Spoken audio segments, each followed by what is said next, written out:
Welcome back to Colorful Voices of Sisterhood. We are so glad you guys are joining us today. It is a domestic violence month, so we really wanted to talk about that topic, bring information to our viewers, resources, anything that would make our viewers' life better. We will do that. Speaking of making people's life better, we've had a hurricane come through our area, in an area that it's not expected to get hurricanes, and they are just devastated out west. So, I don't know if you guys saw all the pictures, but mudslides, houses washing down the rivers. So devastating for a lot of those families out there. I know, JPD, we got our special guest today is our Jacksonville Public Safety Department. I know you guys been sending, enforcement officers out there to assist. So, community is really rallying together on this. I love seeing that. Truckloads have been leaving our community, going out west. And then unfortunately, Florida is having another one rolling through, which looks like a monster. That one, Hurricane Milton coming through now. So our prayers are out there for all of our viewers, listeners, that are, experience this. Prayers are with you and your families during this time. You really can't be prepared for anything like that. No, you can't. Because you think all the personal stuff that's lost, the bodies that's being washed up, people the that houses, can't find anything, all that. Lives. But it's amazing to see the community come together. Yes. That's not even there, that's going. I love it because everybody set aside all the differences. Yes. And they went to help. Yeah. And that's what we should be. But why does it have to take a devastation like that for us to come together to do what needs to be done? Always. That's what amazes me. Yeah. What they're experiencing right now, I did experience that also in the Philippines. Did you? We have a lot of floods there, and typhoons and all that. Yeah, I remember growing up when I was 7 years old, I was holding my dad's, leg and arms just to go through to that flooding areas. It's devastating. My heart is, go out to all these people. Yeah. And when they're asking for donation, $20, whatever you got, donate. Everything is needed.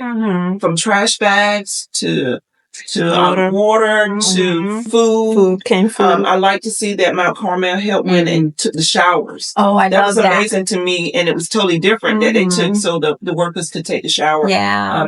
Roger Carroll, there's so many people out there that just jumped. And of course, United Way is a part of actually, being there to help in the devastation. But we have long term. Yeah. So it ain't just the immediate part. Then in the back end, you'll see a lot of stuff that United Way will be doing. I know I've been out collecting stuff and dropping off stuff, dropping off clothes for people to take. So they're going to need everything. And then the weather's going to shift soon. They're going to need coats. They're going to need underclothes. They're going to need t-shirts.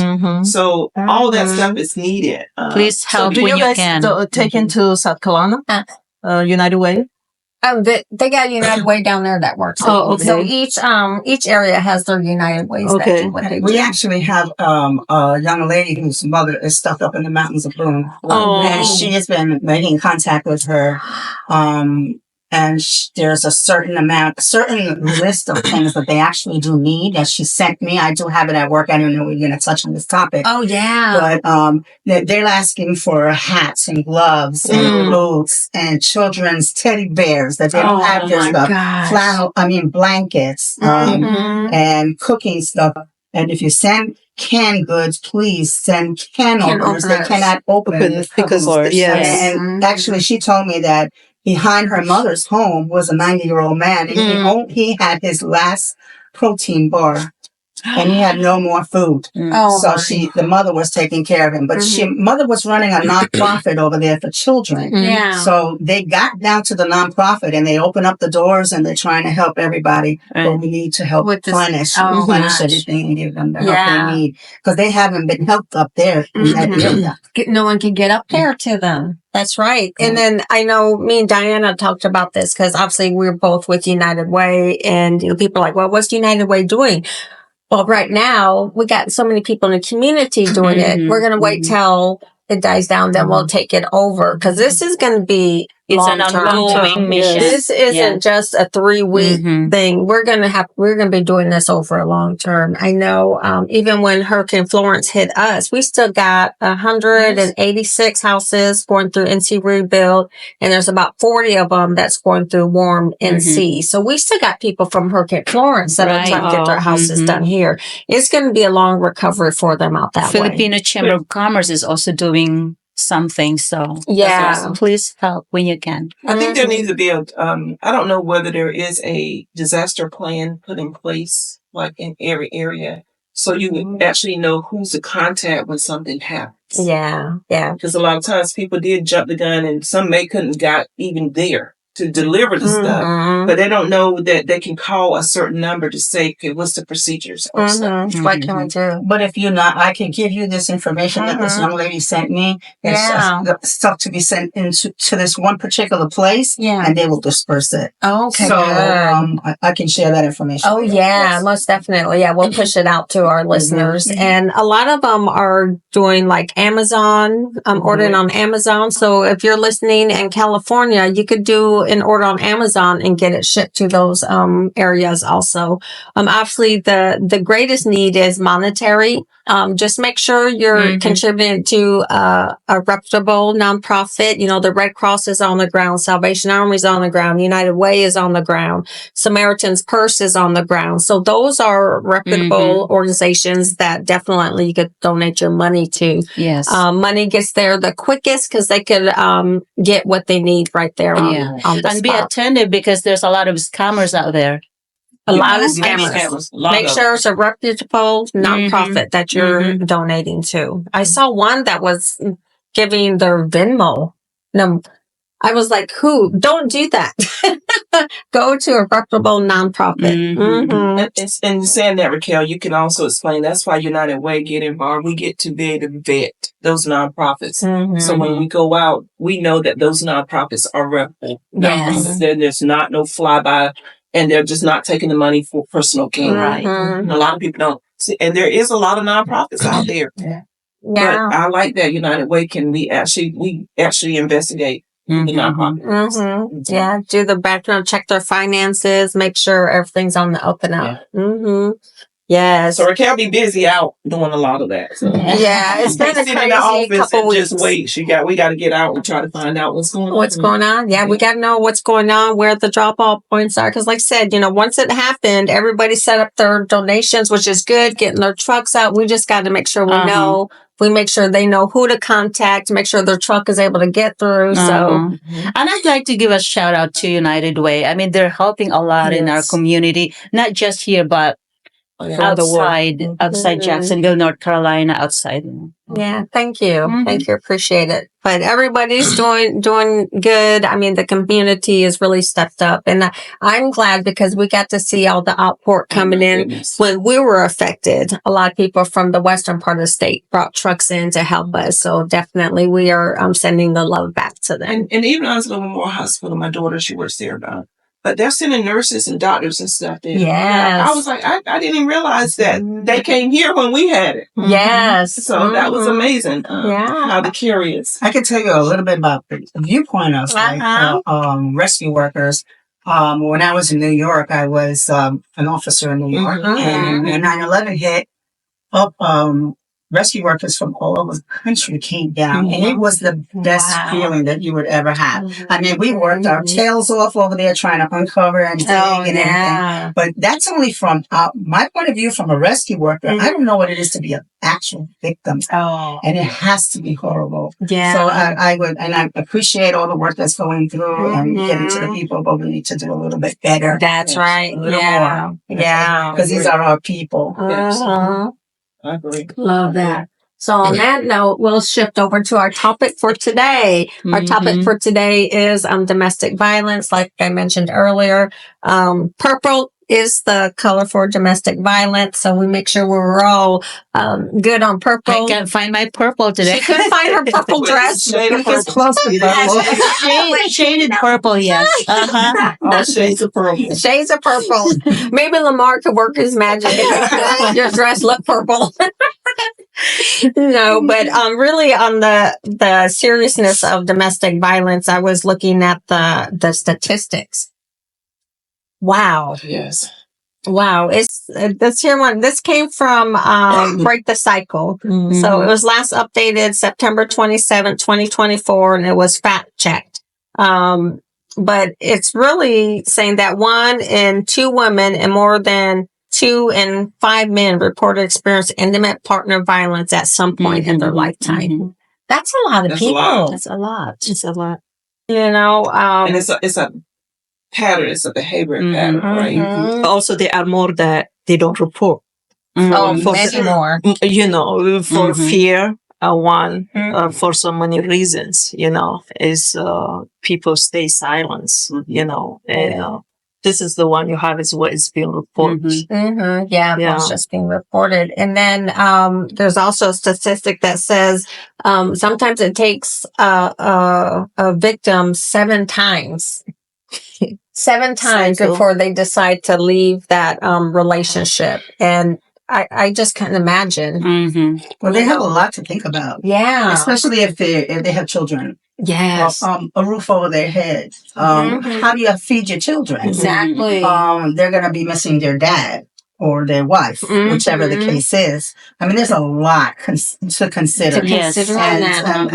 And you don't know whether the person's going to go after them, fear for their life. Yeah. Ultimately, if I get away, because actually you're built, well, it goes up like 75% that you may get killed. You may die when you leave your domestic violence situation. Wow. So people are afraid, and they know more than we do. Yeah. They know what the triggers are. They know what that person is capable of doing, the words that they use that we may not even understand. Yeah. Things that they say to them that they know, okay, this is a trigger. This is coming. Oh, my. Okay, so we don't know. But it rises up to about 75%. Oh, wow. That is so scary.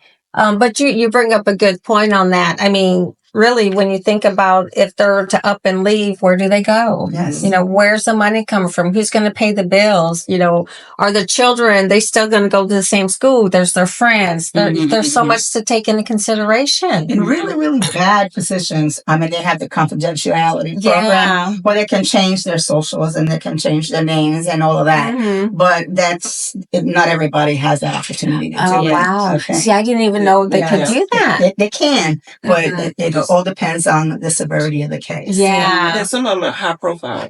Yeah. You know, when I say high profile, they're the abuser may be in a different position. Yeah. So people wouldn't believe that the abuser did that. I'm glad you said the person that. under that's actually being abused scared to report it because of the position that the abuser is in. That's actually there are so many cases like that. Especially when one of the authority has the more power, and they can say who's going to believe you because they are different factors. It can lead to that, but at the end of the day, as survivor. And we can make excuse to stay, but still it's not safe. Right. It takes us until like really the near death before we leave is that necessary. And in the middle of that, the children that we staying for, reason for the children are suffering, are experiencing, are we helping or we're hurting? So those that individual we have to consider. Yes, they are excused. Why we have to stay for? There are so many reasons. It can be financial. It can be rooftop. It can be so many reasons. But we don't have to wait until something that has to happen for us to take a move. Yeah. Especially if the wife hasn't been working for a long time. Isolated from their families. They have no connection. Is that one of the number one things that you notice when they kind of get isolated from their family and people? Yeah, exactly. When they become when the abuser isolates them little by little, that the family, like there is a domestic violence incident and they go back to them because they sweet talk them to go back or they threaten them. Now the family is going to try to help them, but then they get tired after a while and then we're like, you're not leaving this person. So, and a lot of times they just stop that connection, the telephone calls. So they're isolated and the friends don't want to deal with the nonsense that's going on. So once again, they're isolated. A lot of times they're not even working because I can take care of the family. So you're there. You have no money. So, we have to teach our survivors how to live, and what to do for themselves. You do have multiple victim advocates out there that like myself, the Women's Center, the Victim Center, and you have base legal advocates, and you have the county legal advocate that we actually can sit down and teach them the things that they should be doing. But it's a scary thing if you've ever been through that. Very scary. So I guess what made you cry. what made you walk away? Decide that was it? Almost died. This woman from my first marriage, domestic violence, she was there. 2006. And you was the advocate back then? She was 2008. I'm sorry. She was there. And again, 2022. Why you keep putting yourself in this situation? My second marriage, she was there. And she looked at me. Okay, we need to talk. I just want to take time to thank you. I didn't know you were coming today. I didn't know you were gonna be our guest today. But I call you, I check on you all the time. I really do, because so potentially, just think how many lives you have saved. Oh my goodness! Thank you. No idea. It's not only me. No, really, thank you. She is your go person at that time. She is. Not only that, even after that, after going back to court, she was there. It was time I didn't have gas. I was driving. I called her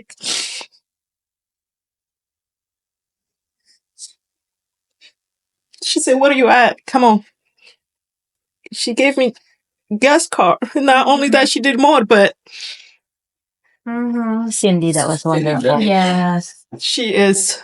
And there are so many women. We stay. We make excuse, he might change his that. No.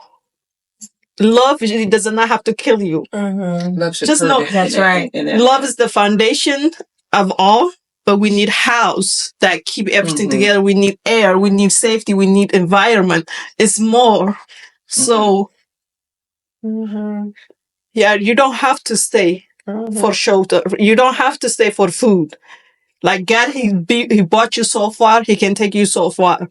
There is no excuse to stay in the domestic violence. I can tell you that. For me, it's almost that. That's the reason I say, you know what?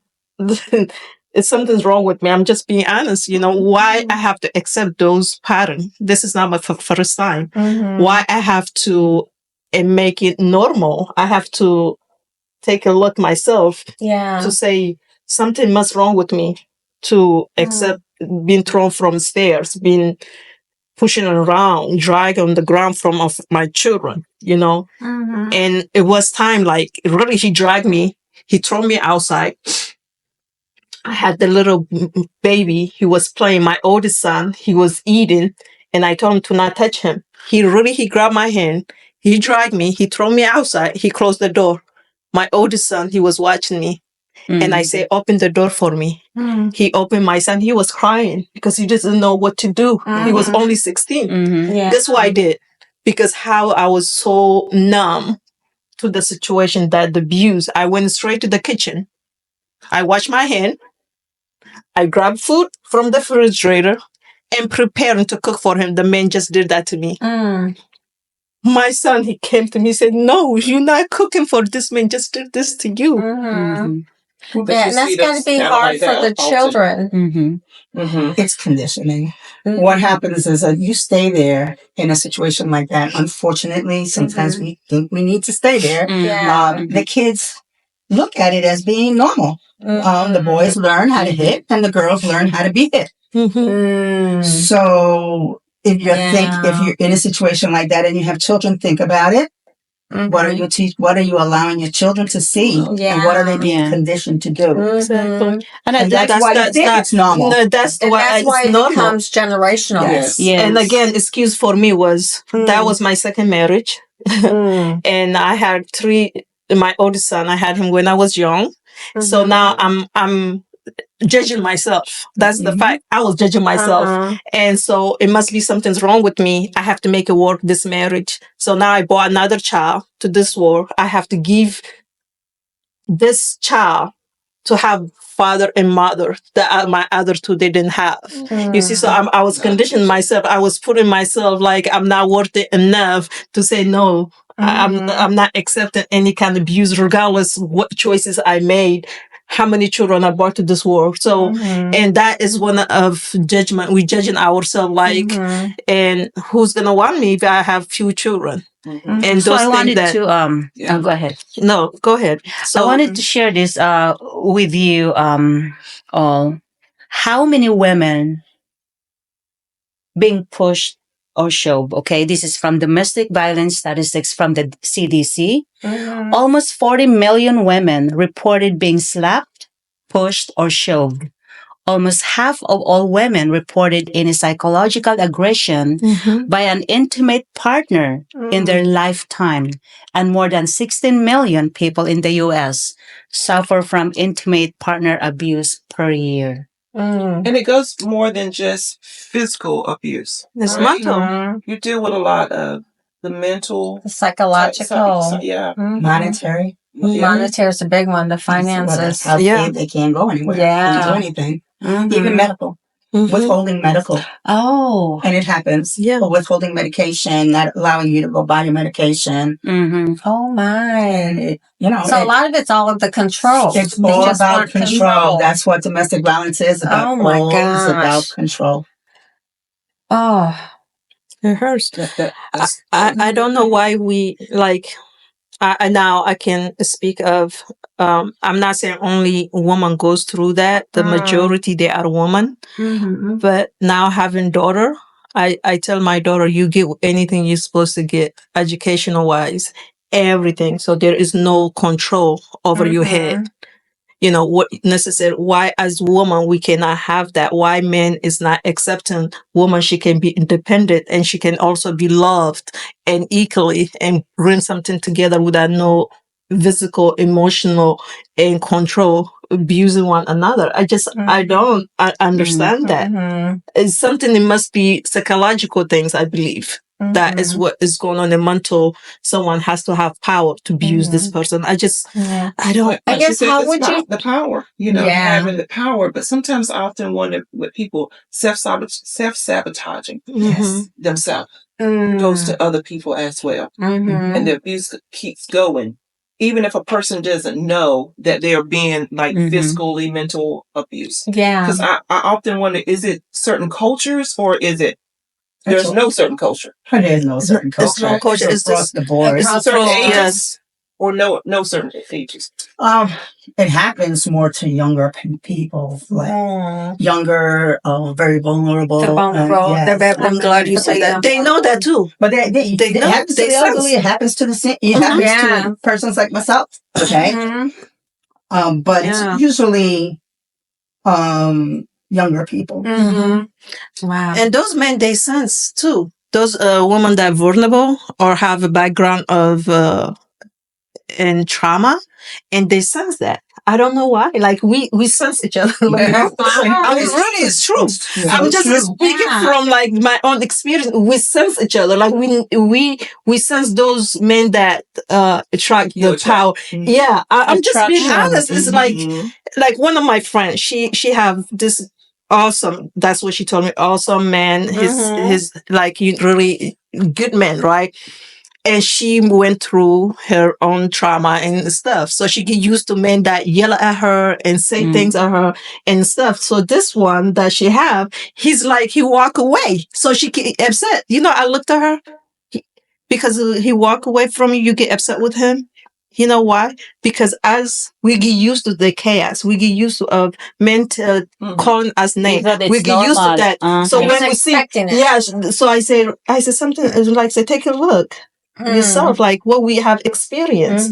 So now he walk away from you. He's like, I'm not gonna go there with you because he see you, what you've been through. So men that walk away from women, that's why I call men. So I told her that you get used to men that responds to your action, tell you things and call you names and throw things at you. So this does not do, like, it's not meant for you. Right. So it's just that we get used to certain things psychologically, and that's what we try to. You asked what does it go generational or does it go all the races or whatever? I have, as a cop, I've arrested movie actors. In New York. I've arrested people that were on on boards, big boards, and they were like, "Do you know who I am?" Frankly, I don't know. And frankly, I don't care. You did what you did, and you're going to jail. So it all across the board. Everybody's got all across economic statuses. Yes, it doesn't matter. Doesn't matter. So who's the celebrity? I would love to know. They are already out there. Like, I think it happened there a lot too. Again, when you have money and power, you fighting the money, not the person. You see, and that's so many cases that domestic violence. Like when I was going through, and the DA, I said, I'm not gonna give up. I don't care how long it's gonna take me. I said, if you guys wanna, she see me every. I said, if you guys wanna say, you guys done with the case, go ahead, do it. That's your conscience, it's not mine. But if you want me to come, this is my walk. This is my purpose, to help. If you want me to be here, I will be here. Yeah. But do not ask me to just give me excuses. I said, that's not. My You are not done yet. You want to fight. That's good. What was the outcome? What did what did they say to you? We went to trial. I said, I was sitting there. I said, I'm not. They for assaulting a female. He's not assaulting a female. I'm not accepting that. They might not find him guilty. I said, that's fine with me. That is not my issues. I sat there when they were selecting the juries. And his lawyer walked to me. Guess what he said to me? He shook my hand. He said, you are very polished. I don't know what that meant, but I asked him. But what I'm trying to say is I was doing this for the next woman. You see, it's not about me anymore. Yeah. I made it through. It's for the next woman. And this is my purpose. And I want to serve my purpose, regardless what the jury find him guilty or not guilty. That was not my concern. You basically wanted to fight for all. Yes. And she did. She did. Thank you. Good. So I guess will definitely help. Yeah, because others. There's children. So when there's children involved, and say they witness it, during those formative years, how do they relearn how a family dynamic is supposed to look like? I mean, what did your son? I know your son's got to go through counseling now. He's doing a lot of stuff. Do you think he was in play? We were in play therapy together for 2 years because he was there when this happened. Yeah, he witnessed it. He witnessed it. I hate that for him. Well, not even that. You mentioned your 16-year-old. He was 16, he was 16. My daughter, she saw that. And I take a responsibility, to be honest with you. It's easy to say, hey, this person did this to me, right? The fact that I let that happen is not one time, it's not 2 times, not 3 times. And that happened for my first marriage and second marriage. So I am part of the problem too, because I have to let that continue. You give people a chance, because I gave chance to love again, to marry again, but I did not ask to be abused. But certain things that I did as woman, as mother, or as wife, and I was communicating differently, then I gave power. Say, okay, now I resign my job. I'm going to be wife. And so I became a stay-at-home mom. Stay-at-home mom. I was trying to do the good wife and to support my family. But some people, they don't know how to take those power. When you give it to some people power, they abuse that. And I also gave my 2 beautiful children I had before him. I trust that, and he's going to lead this family. But that power, he abused the power. And therefore, I take a responsibility for letting that happen. I stay for long until that, because our son, the youngest one, he was there. And the consequences is we were in play therapy for 2 years, and he's doing very good now, and is still in the process. He still can speak about it. I don't like that fact. Like, he can tell you every detail what happened that day. That was 2 years ago. Yeah. And I pray that someday it's just gonna go away. Yeah. Yeah. It probably won't. But I think that's why I think therapy would help him understand it and for him to know that it's wrong. I think that's probably the key thing. Because I remember, just because me and Fatia talked a few times, how your son was very aggressive towards you because he thought that's what he had to be towards his mom. Yeah. So that's scary to think how that is passed on just by watching the behavior of a father in a situation like that. So I just wonder how long it takes for children to come out of growing up in a violent home. How do they fight those demons so they don't bring it into their home? And also part of the questions that I have also is, okay, is there a communication or conversation, or is the aggressor just come to you and start punching you or shoving you, or what? It's not usually like that. It's not usually like that. For I cannot speak for everybody, but it's some trigger. Like, and for my case is he trying to convert me to Christianity. All the promise, he want me to be Christian, even though I go to church with him and I invite church people to our house. I cook, I go when people invite me to church. I don't have issues with that, but he want me to believe the way he believe. And even though he knew I was Muslim. So therefore, like, my children, you knew that from the start. From start. From the start. Yeah. So, but I came from Christian family. My mom, she's Orthodox, and my cousins, my uncles. We went to Ethiopia. I took him to church. My family. So, and he has different perspective how I should live my life. It's not how it's how we should live life as a family. So therefore, some men, like my children, my oldest son or my daughter, and when they say something, he tell them, you have to come through me. Whatever I say goes here. And now you mother. You don't ask your mother. You see, so that is. So he diminishes yes. your Now you start talking and he gets that's aggressive. how. Yes, it's not like somebody. They don't come just hitting you to hit. He was not drug addict and he doesn't drink or smoke, but certain things that as his ego, like he has to be. We have to pray to him. Technically, everything he say goes. What I say, it does not matter. And that's pretty much most of the victims that you have kind of story. Yes, pretty much. Pretty much the same story.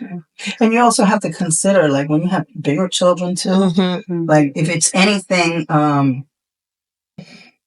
you want to protect your children, then you have to do the right thing. Because if you have a big child, like your 16-year-old, your 16-year-old will jump in and help you and get hurt. And then you're actually responsible for that. Yeah. That happened actually. He called police on my oldest son. Police officer, they get used to our house. He always called on my oldest son. One time this police officer came, I swear he was so like just tired. Some officer, they don't mind coming and to report, but they don't want to come to just get called for no reason. Because my oldest son, his teenagers, this officer, he just put his paper and everything. He said, let's sit down. And man to man, father to father, let's talk. I said, this is your stepson? No, really, like he was so upset. Like, what do you want from this family? This is just not supposed to be your wife. He took all the food from the fridge. He just throw away so we won't eat. Just like that. Then he called police on us. And he said, I have son. The officer told him, I have a stepson. He's teenager. You were a teenager at some point in your life? What do you want me to do? You call us. We don't mind coming here, but, sometimes we come to mediate. And so he has called so many times on my son. I tell my son, do not put your hands on him and you need to stay there. Because even if it was his real father, he still, nobody want no one to hurt. And as mother, my son, like, really, I am responsible for my son later on, the way he started acting, because Yes. Yeah. So Yeah, the- because they witness it. Mhm. And then Cindy brought up a good point that at some point, a teenage boy is going to want to protect his mother. Yes. And that could have turned a whole totally different way. And that's why police, when they respond to domestic violence and there are children in the home, DSS is notified. And we have no choice. Oh, We yeah. have to do that. Yeah, well, you But got to sometimes protect it's a them. good thing. Yes, yes, you And- got to protect those children. Yes. Mm-hmm. That it's good that you have a system for the protection. Mm-hmm. But do you think that later on in life that's the son that witnessed that could take that habit? even though he yes, was I'm a telling you, victim, that's why to do the same thing too? one of my, So do you see cases like that comes I see them both ways. I Both see ways. them aggressive, and then I see them not wanting to be like that. Be totally opposite. I don't want to be anything like that. Yeah. So it goes both ways. Wow. Yeah. Yeah. Thank God you're still living, because I know there's a lot of Yes. cases that the victim died from the abuse of domestic. Yeah. Whether the abuser killed them or whether They I killed don't know. themselves. And Mm-hmm. that's Or where I both want us to sides. go. Both sides. Yeah. I can't take it anymore. I can't do this Yeah. anymore. I need out. Need out. and also there are There's a lot of murder suicides too. Yes. Yes. On that. Also, there are like partners that sick and tired of, they take part on that, the frustration they do to the one victimize them, and then they go jail for someone that they've been abused for such a long time. Like, is enough is enough. It's That's time why like, it's so important to document everything that happens, police reports, everything. And if you have to do something like that, then everything is documented and it'll show that there's a history. The history there, yeah. So a lot of people don't document. And then when something bad happens, they file a report, but I don't have a history to say. So they'll say, is this one isolated? No, it's been going on for years. But there's no documentation. Yeah. Oh So my that's when we gosh. do the domestic violence protective orders for victims. But I sit down 2 and 3 hours with people and I get a history of what's going on to make it apparent, to make it clear to the judge. This is There's something going on. And Yeah. if he says, you can't go back after a year, that's fine. At least you saw Got that something. there's a history. Yeah. I know I have beautiful, beautiful cousin that was in a relationship at a very young age. Started seeing him at when she was 19, but abusive. She left, but he ended up kidnapping her. So it comes to that point where it escalates. So there was so much jealousy there that she couldn't be with nobody else. But horrible, beat and raped her, left her in a park. And today she's still struggling. She's an alcoholic. She can't hold a job and her head was damaged. So she goes through tremors. I mean, it really changed her life and she was young. I can imagine being that young and have to endure that type of behavior from somebody. Because a lot of us, we're just learning and to be young and have to deal with that. And how do you respond to that? So I guess my question to you guys is, what advice would you give a young lady who is going through that, who is scared to leave? What are the first steps? And before she answered that, teen dating, can you add that in? What could be something that we can help as far as something that we need to be aware of before you answer that? Oh, the question is for me. Teen dating, teach them what is right, what's acceptable, and what's not acceptable. Teach them what red flags are. You see a red flag, you hightail out of it. You don't stay in that relationship. Yes. That's pretty much. Yeah. And what was the next question? it was leaving. I guess what would be the first step for a person who's being abused to leave? What would be their first step into leaving a situation? I would say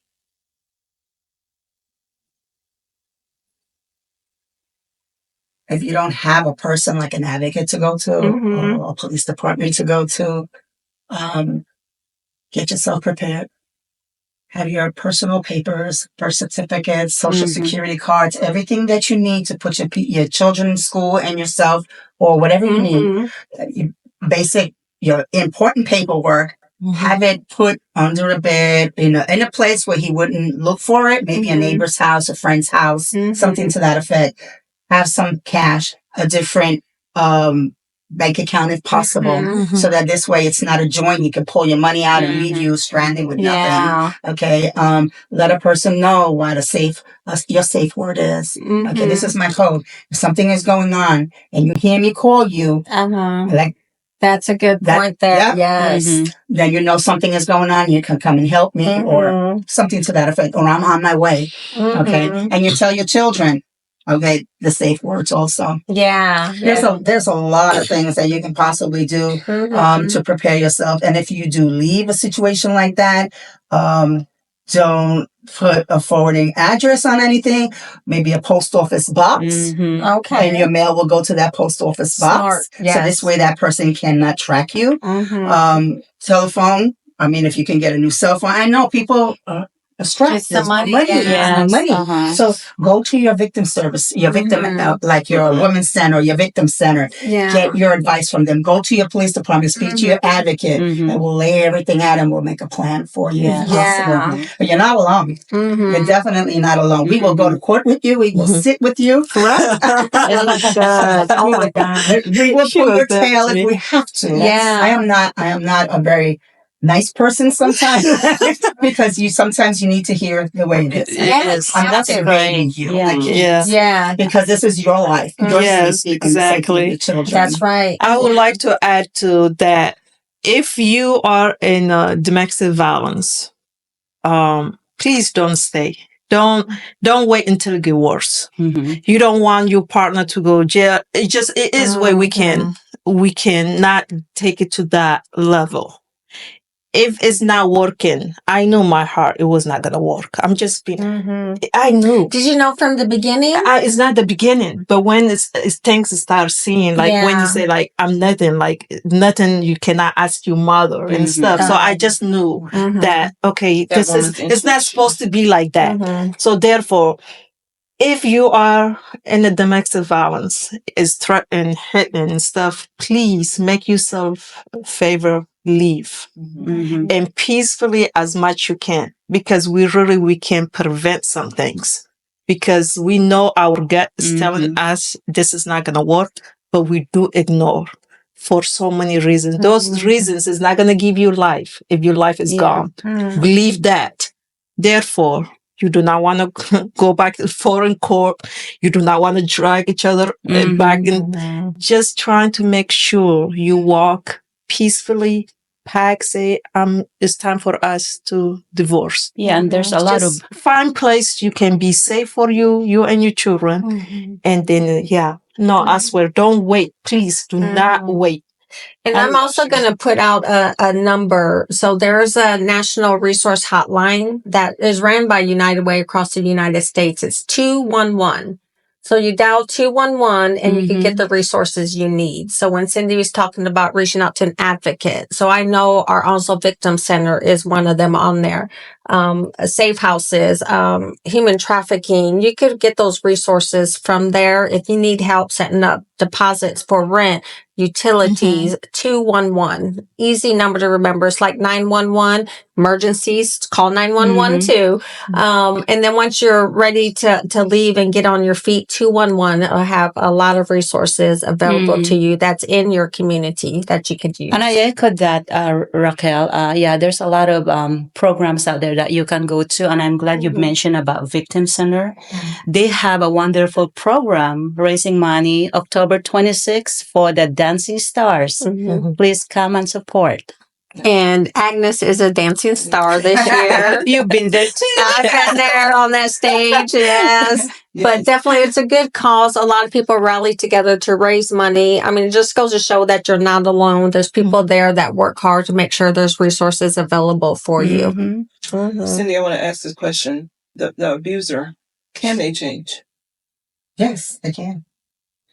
Not all the time. There's programs and stuff that you'll put the abuser. Abuser treatment programs, yes, there are. Okay, so there is programs out Oh, there. wow. Mhm. What you probably don't know the numbers, but what's the rate at the I can't tell you. Yeah. Yeah. that I used to use it, and it used to be something that was mandated, and it's like a therapy, or it also can be like a group class that they go to, and if they don't, like a support group? yes, if they don't Okay. finish it, then they're not meeting the requirements the judge was asking from them. It used to be a mandated thing, but I don't see it that much anymore. It should be brought back. It should definitely, Yeah. especially as something to teach them how to live differently. But most abusers don't change. Yeah. So I'm glad you say that. is there like a program or a probation that you guys give it to them once they did not finish the? That's what I'm saying. It is like a man. It used to be like a mandate. A judge may say, it's on the domestic violence protective order. Okay. So it's one of the things that they ask you. Do you want this person to go to an abuser program? And you could check yes. Do they mandate it now? I do not know. Oh, yeah. I don't hear it a lot. But that's good should that be there's done. something for them, though. It is if they wanted to change. Like you say, sometimes To they do, follow. so they don't want to complete the program. It's not necessary. But one thing I would like to add to that, if it did not work in domestic violence, you depart from your partner. If you go back thinking that it's going to change, it's not going to change. Please know that it's going to get worse. Now people know that the ego now, that person, people know him, it make him more upset. Please, if it's over, just believe that it's over. Do not go back thinking that it's going to change. It's not going to change. There's no second chance because, as they say, No. once they slapped you, they're gonna do it again. They're going to do worse. They're than gonna do slapping. worse. There's what they call a cycle of violence, and cycle will happen. Abuse will happen. Sometimes they utilize children. I'll take the kids from you if you leave me, or I'll hurt you. Or the animals, they'll abuse your animals right in front of you to show you that this is what might happen to you. Okay, and if you love that animal, like a lot of us love our pets, okay, it really, really hurts. So then it will go partially to okay, they'll say I'm sorry. And they'll bring you flowers. And they'll take you out to dinner. And they'll wine you and they'll dine you. And a little while later, it goes back to the same thing. Yeah. Wow. So that's why it's hard for a lot of people. They think they're changing. They think they're making up. And Some women believe that if man, he does not hit them, he does not love them. No, that's what they used to. No, some culture believe that if man, he does not love you, if he loves you, he beats you. And he get jealous of you. All the psychological things that crazy things that like it does not make sense, but it is true. Like it's what we say. We have to be careful, especially to young men, young girl, that next generation, because if we telling them those things, what they think, just imagine. Well, especially our young women, Yes. when you talked about, I'm glad you mentioned that teen dating. What a great opportunity to really build the women on what a good relationship needs to look like. Yeah. Growing up, my parents used to say, you need to go around to the family. You need to go around family reunions because there's always going to be somebody going to really tell the truth and you need to listen. So a lot of times when people don't want to bring you around the family, I always think, what's the warning on that I can't come around the family? I like treat their mom. Right. Oh, yeah. Because I think there are warning signs there, Yeah. Yeah. Wow. Do you A lot have of things. anything you can add, officer, to? Of course. Yes. All right. Well, first off, thank you for having us here, myself and Ms. Figueroa, and I appreciate it. I'm very grateful. And I know it's a very sensitive topic, right? However, I'm very happy in a sense that listen to the panel, all the audience listens to you guys, your testimony, all the assistance you got, all the services and the support. Yeah. I cannot help to feel happy for all those people out there that perhaps are, in whatever level of the stage they are, or they're not sure if this is happening to me, or if they're not sure if they're suffering, if they're not sure how to approach it. You can see now that all the support, the system works. All right. We have very strong persons that take the decision to leave that relationship and they have the support they need and build, life lasting relationships. And now they're better than ever. Right? And they made the right decision. So in that sense, I'm very happy and I'm very grateful to be here to listening and, all of you sharing these topics. And like I say, please, if you feel just one hinge, like she said, your gut tells you, if you for a moment feel that you've been a victim of domestic violence or abuse, right? Psychological, financial, or anything, may be the time to get help. I can tell you there are many resources, right? There are many hotlines, like the ones that they provide, 211 or victims advocates, there also victim center. However, also let us help you. All right. Call JPD. If it's an emergency, call 911. And if you just want to talk to somebody and it's not emergent, call the non-emergency number. We're still going to send a patrol officer. Let us help you. Let us make that determination. Let us guide you. All right. We have plenty of resources, like Ms. Figueroa here. Also, we have an amazing professional, Dr. Gilbert, and many others in the department that they'll be there for you. We will help you. We'll guide you. And we'll shed a little light, perhaps, or a little guidance that you may need. Let us be part of that. Let us help you. That's the most important thing. And it not necessarily comes violence from your partner, but can be any family member. Can be also a father-daughter relationship, or can be your kids. So please let us help you. We're here for you. Once again, I cannot say this enough. This is very motivating to me. You have here with you the living proof that the system works, that we have great resources, great organizations that they're here for you.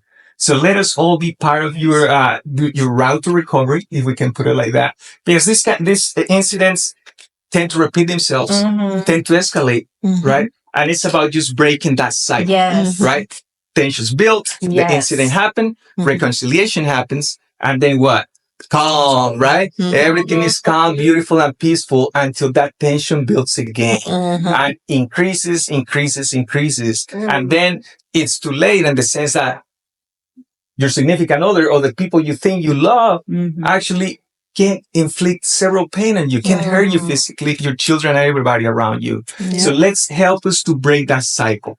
We're going to point you in the right direction, and we're going to provide all the resources, or once again, we're going to help you to get there.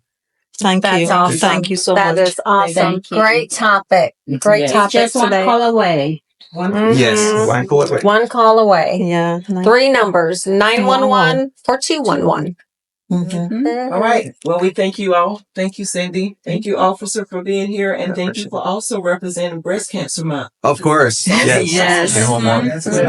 So what a topic that was very strong, but we're there for you. So thank you all for just supporting us, liking us, sharing us. And look, we also are looking for sponsors because we want to keep this show going. We need you. We need each other. Again, let's keep praying for the Western Carolina and for one another. We will see you on the next show. Thank you. Thank you.